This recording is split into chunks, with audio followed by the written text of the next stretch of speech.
सबसे पहले आज नवरात्रि की तमाम भारतवासियों को, तमाम बिहार वासियों को ढेर सारी शुभकामनाएं।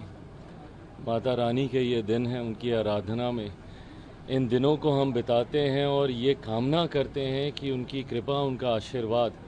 हम सब पर बना रहे, हम सब की मनोकामना पूरी हो।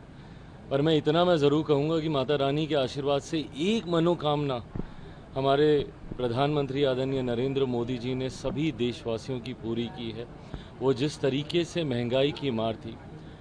मुझे याद है मैं जब से पहली बार मैंने शपथ लेने के बाद कार्यभार मैंने संभाला था खाद्य प्रसंस्करण विभाग का, इस क्षेत्र से जुड़े हुए जितने भी व्यापारी थे, जितने भी इंडस्ट्री लीडर्स थे, उनकी पिछले साल सवा साल में सिर्फ एक ही मांग रही थी, जीएसटी रेट्स को रिवाइज़ करने की। जिस तरीके से अलग अलग स्लैब्स में जीएसटी रेट्स बटे हुए थे, जिसकी वजह से इंडस्ट्री को भी इस बात का एहसास होता था कि इसको कम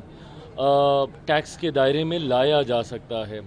ऐसे में मैं मेरे प्रधानमंत्री का, वित्त मंत्री साहिबा का मैं विशेष तौर पर अपनी तरफ से, अपनी पार्टी की तरफ से, बिहार वासियों की तरफ से, देशवासियों की तरफ से मैं धन्यवाद करता हूं कि इस बड़ी मांग को उन्होंने स्वीकार किया और जिस तरीके से टैक्स में जीएसटी स्लैब्स में इन्होंने सिर्फ 2 दरों के बीच ही इसको रखा और जिसमें अधिकांश चीज़ें, ख़ास तौर पर मेरे विभाग से जुड़ी हुई जितनी चीज़ें हैं उसमें 90% प्लस चीज़ें ऐसी हैं जो 5% या उसके कम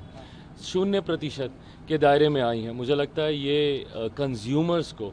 एक बहुत बड़ी राहत है और इस राहत की शुरुआत